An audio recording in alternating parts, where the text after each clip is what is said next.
définir, c'est une démarche de rigueur.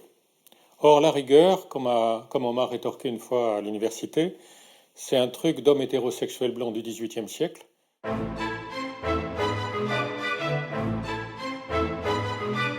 On est dans un domaine, avec la théorie du genre, où on est systématiquement pas rigoureux. C'est une technique de prise de pouvoir. C'est comme ça que la théorie du genre a pris le pouvoir à Pékin en 1995, en faisant signer par des étrangers qui ne connaissaient pas l'emploi du mot gender en anglais, quelque chose qu'ils pouvaient croire correspondre simplement à une autre désignation des sexes, masculin-féminin, mais qui en réalité renvoie aussi à une théorie assez confuse ou à un ensemble de mouvements d'idées, mouvement idéologique et politique, qui a derrière lui des implications radicales. Je crois que c'est Marguerite Peters, qui parle de couches comme d'un oignon.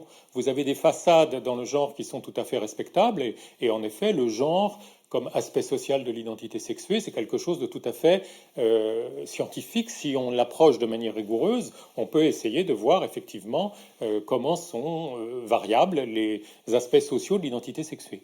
Mais donc si on s'en tient à ça, et ça c'est la façade soft que les idéologues du gender présentent quand ils veulent faire passer leurs idées, c'est une recherche scientifique légitime. Et puis vous avez, mais très lié au reste, le noyau dur, pour qui le gender, c'est une approche uniquement en termes de pouvoir, c'est-à-dire que les hommes et les femmes n'existent pas.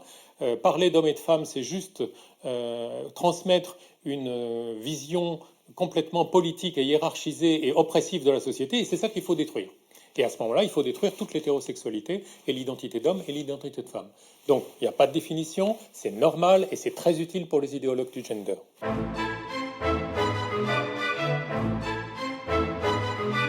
C'est en fait George Orwell.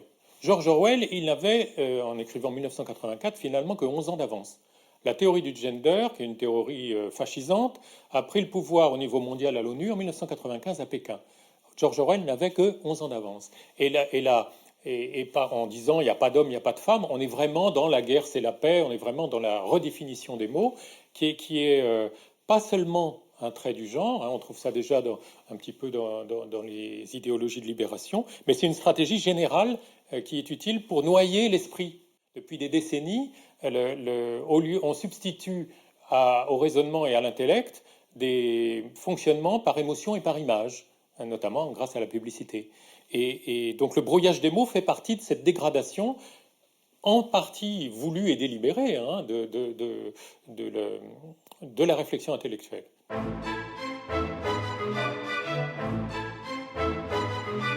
Si on empêche de penser, c'est presque la mort de l'humanité. Le vivant et l'humain, ça fonctionne sur la discrimination. Discrimination juste. La première discrimination, peut-être, c'est cette plante est-elle comestible ou pas. Je vais discriminer ce qui est bien de ce qui est mal. C'est comme ça que la vie fonctionne et que la pensée fonctionne.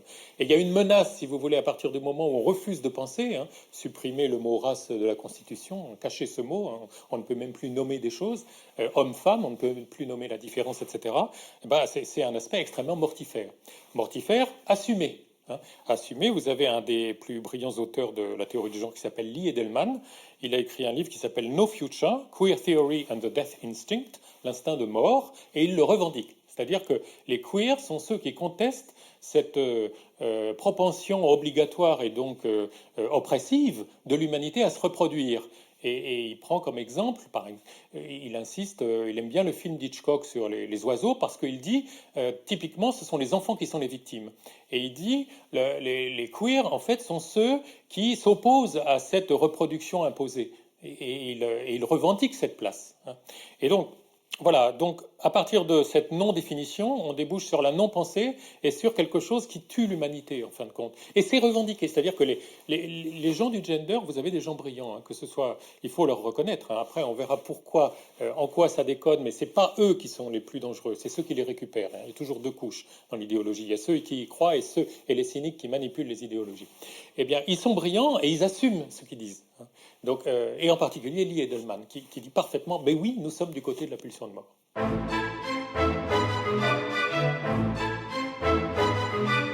En gros, la théorie du genre, donc on peut reprendre les idées, hein, il n'y a pas de différence entre les hommes et les femmes, donc les différences, c'est un système social construit, oppresseur qu'il s'agit de détruire.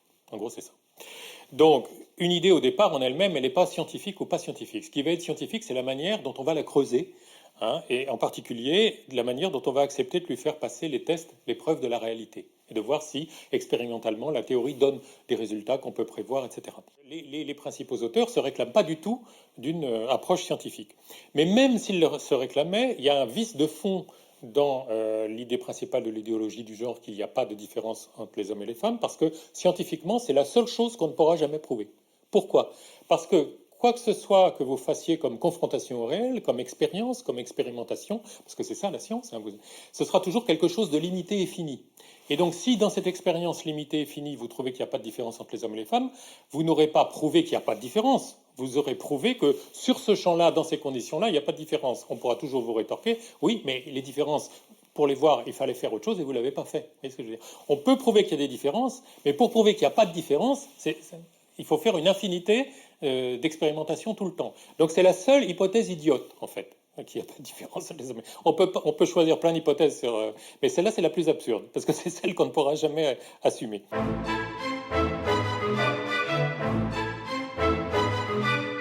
Le féminisme libéral, nous voulons les mêmes droits. Le féminisme auquel moi j'adhère à 100%. Il n'y a aucune raison de dénier des droits, de faire des droits différents entre les hommes et les femmes. Et puis, là, certains ont eu des attentes déçues. Parce que comme l'explique le journaliste norvégien dans The Norwegian Paradox, si vous donnez les mêmes droits à des gens qui sont différents, qui ont des préférences différentes comme les hommes et les femmes, au résultat final, vous aurez des divergences importantes. C'est-à-dire que si les femmes préfèrent les études de lettres et de psychologie et les hommes les études d'ingénieur, la société va se diversifier selon les genres et va décevoir tous ceux qui pensaient qu'ils auraient des femmes partout et surtout au poste de pouvoir.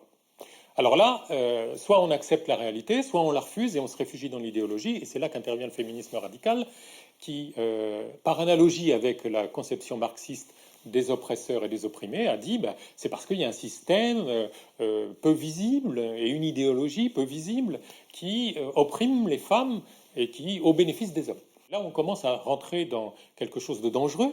Pourquoi? Parce que ça suscite la haine. Parce que ça stigmatise, on parle en psychologie de clivage, il y a les bons d'un côté et les méchants de l'autre. Et évidemment, les méchants, tout le monde va se mettre à les détester.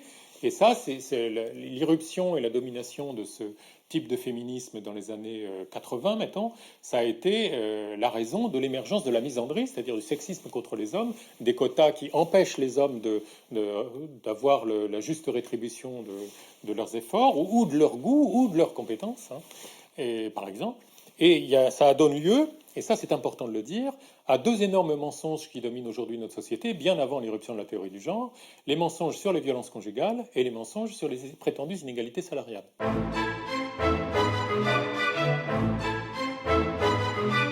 Un mot sur ces deux mensonges parce qu'ils donnent une idée de comment fonctionnent nos médias et notre démocratie, qu'il est très important d'avoir si on veut comprendre comment fonctionne l'implantation d'une idéologie comme le genre et comment la combattre.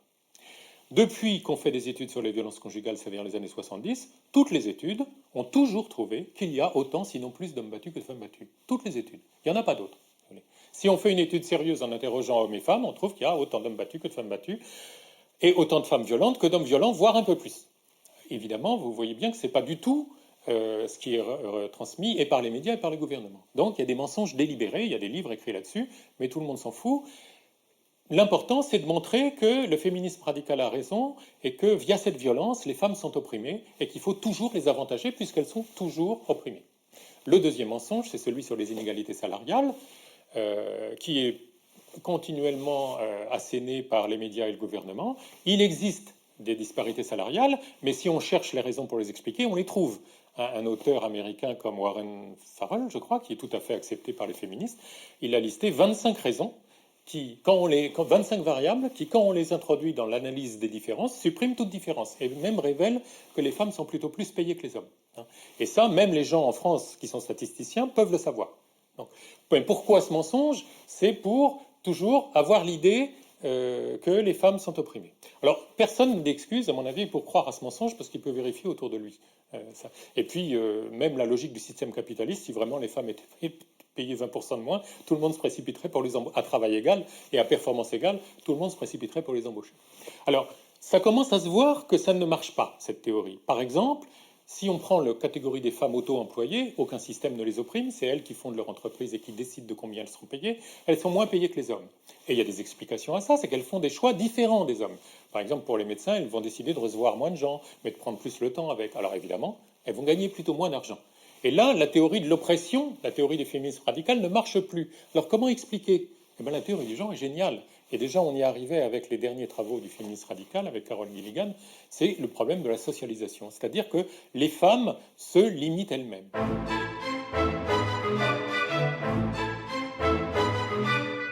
L'éducation conditionne dès tout petit les garçons à être dominants et à revendiquer, et les femmes à être soumises et à se déprécier.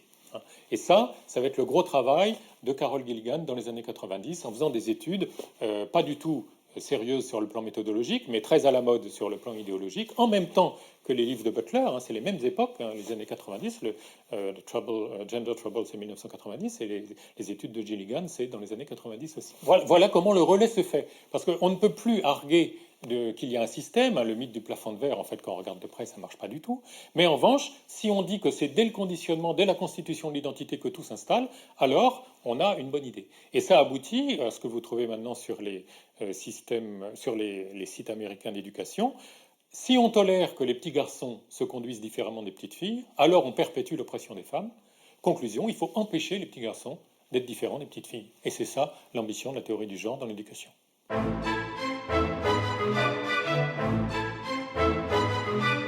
Il y a une chose que j'ai remarquée, parce que ça m'arrive de donner des conférences, et il y a vraiment une difficulté, voire une incapacité pour des personnes, y compris qui ont fait des études supérieures, à raisonner de manière satisfaisante pour conjuguer à la fois les contraintes de la réalité et les aspirations légitimes à l'égalité et à l'absence de discrimination injuste.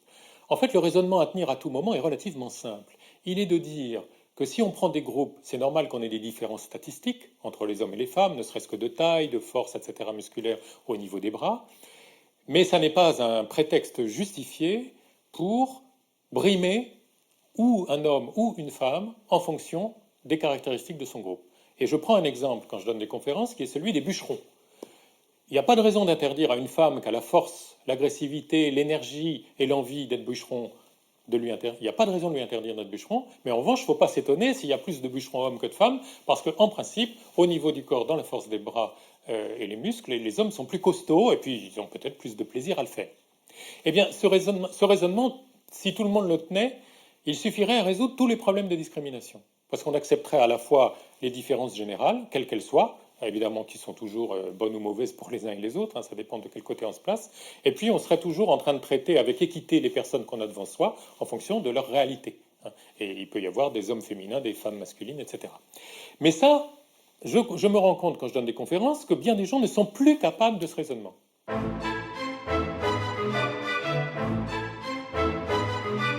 Je pense que le plus simple, c'est de reprendre l'analogie avec le communisme. Qu'est-ce qu'a fait le communisme, qui est le système le fascisme le plus violent qu'ait connu l'humanité au XXe siècle? Au nom du bien et de la défense des prolétaires, qui est une bonne cause, il a massacré des paysans, des bourgeois, des millions et des millions de personnes.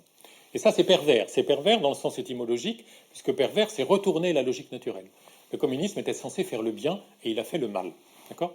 Et c'est dans ce sens-là, le gender promet de prendre la suite. C'est-à-dire qu'il ne promet pas une société sans classe, mais il promet une société sans sexe, puisqu'il y aura une infinité de genres.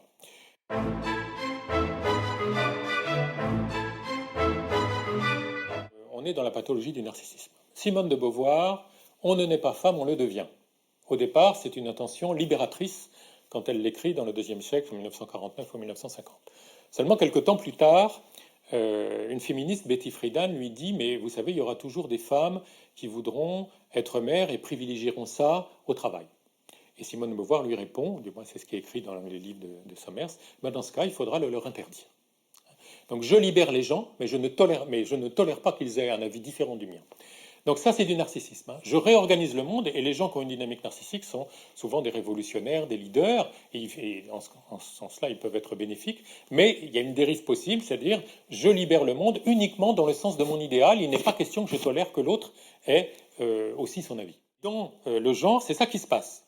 C'est ça qui se passe au départ de la théorie du genre, et notamment chez Butler. Vous avez ambition légitime, une ambition bénéfique, qui est de défendre les gens qui n'ont pas la chance de tomber facilement dans une catégorie homme ou femme, soit parce qu'ils sont hermaphrodites, soit parce qu'ils ont une orientation sexuelle non hétérosexuelle, et donc ils vont avoir du mal à se caser dans le monde très normé, et parfois ça peut aller, comme elle le souligne elle-même, jusqu'au meurtre. C'est-à-dire, hein, on peut tuer des gens parce qu'ils sont homo, parce que bon. Et c'est tout à fait louable, en tout cas à mon avis, de vouloir aménager le monde pour que ces gens-là trouvent au mieux leur place. Seulement, la théorie du genre qui se répand aujourd'hui, c'est pas du tout ça.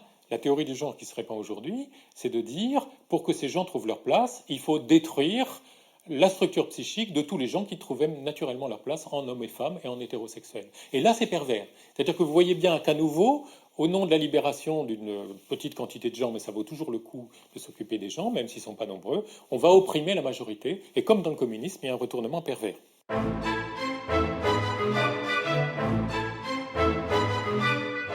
En psychanalyse, les pervers niquent une partie de la réalité qui est la différence des sexes. Donc effectivement, la théorie du genre est emblématique en niant une partie de la réalité, qui est la différence des sexes, mais je voudrais rétro-pédaler par rapport à votre question. La négation de la réalité est une très vieille tradition en Occident même, et quand on veut se pencher sur les racines des dysfonctionnements actuels, il faut absolument prendre ça en compte. Moi, je remonterais presque jusqu'au nominalisme au Moyen Âge, hein, qui récusait la possibilité de faire une adéquation vraiment à la réalité. Mais après, quand vous avez Descartes, qui dit je suppose que rien n'existe et je m'aperçois qu'il reste plus que ma pensée, on est aussi dans le doute de la réalité. Quand vous avez Rousseau qui dit commençons par écarter tous les faits, on est aussi dans l'éloignement de la réalité. De ce point de vue-là, les théoriciens du gender ne sont pas vraiment, ils ne font pas de saut qualitatif important, mais ils prolongent une longue tradition.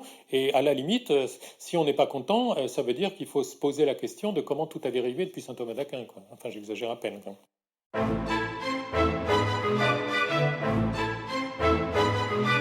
Quand on parle de toute puissance narcissique, moi, en tant que psychologue, c'est là que je place la racine du mal, si vous voulez. Et on parlait de nier la réalité. Le narcissique, il est à cheval entre ses rêves et la réalité. Et quand il est en bonne santé, il arrive à jongler entre les deux. Mais quand il commence à délirer, comme dans ses mouvements révolutionnaires, il veut plier la réalité à son rêve, communiste ou gender, et à ce moment-là, il va massacrer les autres qui lui résistent. La limite, la première limite, la limite minimale, la limite symbolique à la toute-puissance du narcissisme, c'est quoi? C'est l'idée de Dieu. C'est l'idée que moi, je ne suis pas tout et je ne suis pas tout puissant. Vous avez des gens qui ont étudié les leaders, je pense à Kohut, un grand spécialiste du narcissisme, et je pense aussi à un Australien qui s'appelle Hawkes. Et ils ont remarqué que chez les gourous, il y a deux types de gourous. Il y a les gourous qui se croient eux-mêmes la divinité, et puis il y a ceux qui se croient un messager de la divinité et qui ont placé donc leur narcissisme grandiose est divisé en deux, eux et la divinité qu'ils représentent. Évidemment, il y en a qui finissent mieux que les autres. Parce que si vous croyez la divinité à 20, 30, 40 ans, ça peut encore marcher. À 50, 60, 70, la réalité vous rattrape et vous montre que la divinité n'est pas si glorieuse que ça. Ceux-là finissent pas très bien. Mais ceux qui sont simplement des messagers, ils peuvent maintenir leur équilibre psychique plus longtemps. Parce que le grandiose, l'idéal, il est en Dieu. Et moi, je crois que vraiment, si on veut lutter contre ces délires qui arrivent régulièrement à l'humanité, il faut se pencher sur le lien avec la croyance en Dieu. Les deux grands fascismes qui ont massacré des millions de gens au XXe siècle sont des idéologies athées, que ce soit le communisme ou le nazisme. Et je crois que, comme on dit, la crainte de Dieu, c'est le début de la sagesse. Si je ne suis pas le plus grand, à ce moment-là, je vais me relier au monde et aux autres différemment.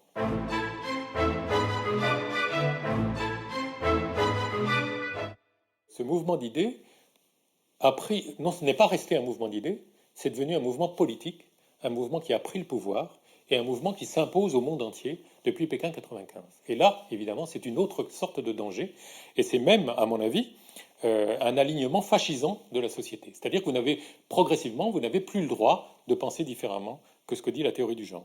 Donc moi, je crois personnellement, et ce que j'ai répondu à des intervenants dans une entreprise où j'étais, qui faisait de la propagande pour la théorie du genre, hein, subventionnée par la direction des ressources humaines. Ce que nous dit le psychiatre, il dit, dans des années, il n'y aura plus de normes, nous serons tous des exceptions, et ce sera peut-être difficile à gérer. Et moi, je lui ai répondu, mais attendez, monsieur, si nous sommes tous des exceptions, il n'y a plus d'exceptions. Il n'y a plus de loi, il n'y a plus de règles. On a un magma informe de gens paumés parce qu'ils n'ont plus d'identité. Et contrairement à ce que vous dites, c'est pas difficile à gérer, c'est extrêmement facile à manipuler. Et ça, en tant que psychologue, c'est un message fort. Si on détruit les repères des gens, ça donne des gens paumés, faciles à manipuler. Dans les années 90, j'ai été amené à enseigner une théorie du management qui s'appelle le chaos management. Le chaos management, c'est casser les repères des gens pour les rendre plus créatifs et productifs. Mais ils sont aussi plus faciles à manipuler. Et cette théorie, j'en entends plus beaucoup parler en tant que théorie, mais en revanche, je la vois appliquée partout, que ce soit dans les entreprises ou au niveau politique actuellement, casser les repères des gens. Ça rejoint la prédiction de Marx.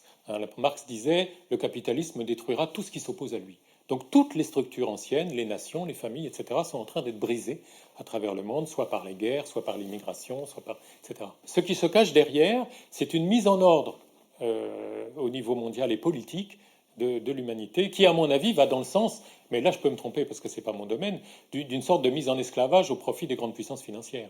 Et ça, voilà, c'est une hypothèse que je risque.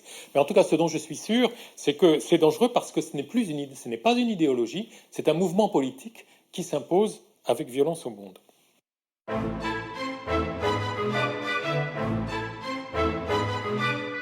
Comment une erreur cognitive, ou ce qui peut apparaître à certains ou à certaines comme un gentil délire, si on veut le forcer avec violence sur la réalité, ça donne des résultats terribles. C'est l'affaire Gendré Botta en Afrique du Sud. C'est cette affaire où vous avez deux lesbiennes, il y en a une qui a un petit garçon, et sa compagne veut que le petit garçon l'appelle papa. Ce qui est parfaitement conforme à la théorie du genre. Le genre, c'est une question de ce rôle social construit.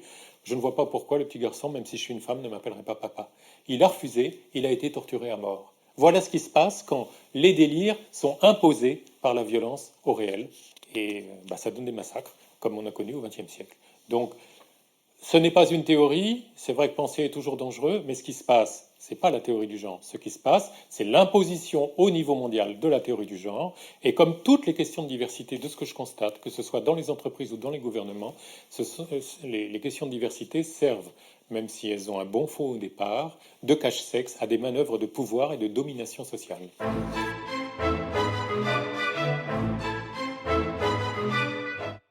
Au niveau de l'école, la première conséquence, c'est une amplification de ce qu'a très bien écrit l'américaine Christina Hoff Sommers dans son livre The War Against Boys, la guerre contre les garçons. Derrière les discours lénifiants sur déconstruire les stéréotypes, clairement, les Américains sont parfois plus francs. Ils disent, si on permet aux petits garçons d'être différents des petites filles, on perpétue l'oppression des femmes. On va donc interdire aux petits garçons d'être différents des petites filles. On va donc les inviter fortement à jouer à la poupée, à porter des robes. On va supprimer les cours de récréation pour qu'ils ne puissent pas courir, etc., etc. C'est ce que décrit Christina Hoff Sommers dans son livre. Et donc, on a vraiment là les traits d'un fascisme qui fabrique un homme nouveau ou un androgyne nouveau, un homme-femme, si vous voulez. Oui. Ce sera, on a vu avec Simone de Beauvoir que c'est pas mieux intentionné vis-à-vis des femmes, mais malgré tout, comme un des principaux axes, c'est de libérer les femmes, la haine ou l'agression est dirigée, ou la rage est dirigée contre les garçons et les hommes.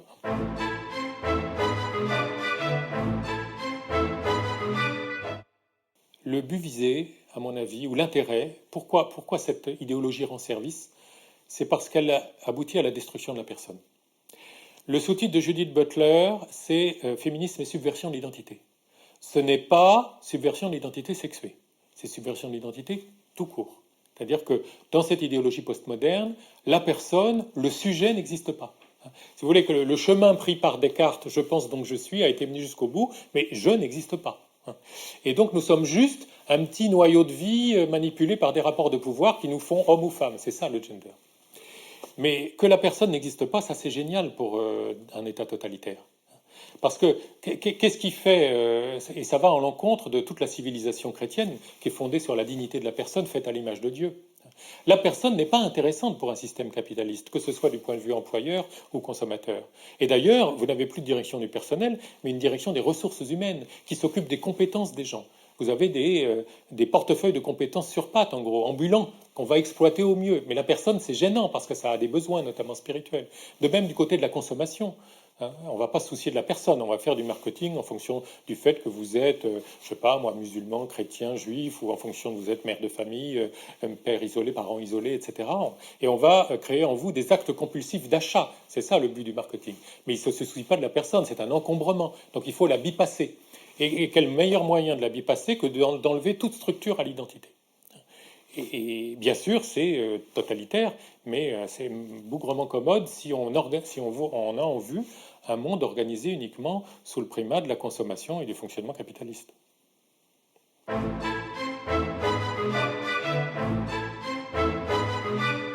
Le fondateur de la chaire de sociologie à Harvard, c'est quelqu'un qui s'appelait Pitirim Sorokin et qui a beaucoup travaillé sur les groupes et la notion de l'amour. Il a écrit un livre qui s'appelle The Power of Love, le pouvoir de l'amour. Et il avait remarqué qu'on pouvait glisser assez rapidement de l'amour d'un groupe à la haine des autres groupes. Et ça, bon, pas besoin d'assister. Le nazisme, le communisme, etc. C'est vraiment typiquement ça. L'amour des Allemands, la haine des Juifs. Hein. L'amour des prolétaires, la haine des bourgeois et des oppresseurs, etc. Alors, moi, ce qui me semble, c'est que, en réalité, notamment dans une société qui a refusé Dieu, le besoin de sacré de l'homme est tellement fort qu'on va avoir tendance à idéaliser, à sacraliser une partie de l'humain. Et typiquement, à notre époque qui idéalise les victimes, les pauvres victimes d'injustice vont être idéalisées et on va complètement investir ce groupe. Alors ça peut être les femmes, ça peut être les homosexuels, ça peut être ou les hommes, ça dépend des circonstances. Le problème, c'est que s'il n'y a pas un régulateur qui est Dieu au-dessus de tout le monde, à ce moment-là, l'idéalisation d'un groupe va être concomitante de la déshumanisation de notre groupe. Forcément, parce que s'il y a oppresseurs et opprimés, on va porter au nu les opprimés, et puis les oppresseurs, c'est des méchants qui perdent leur statut d'humain et on va les massacrer. Et donc voilà une autre raison pour laquelle c'est important que le narcissisme soit mobilisé au niveau de Dieu. C'est-à-dire c'est Dieu qui est grand. Donc certes, et une deuxième notion très importante du christianisme qui permet la régulation, c'est la notion de péché originel, qui fait que le mal est présent en tout le monde, et on ne peut pas utiliser le mécanisme psychologique du clivage en disant les bons d'un côté et les gentils de l'autre. Et c'est aussi en ça que l'éloignement de la religion chrétienne fait qu'on délire de plus en plus, parce qu'on va investir les gentils d'un côté et on va massacrer les autres.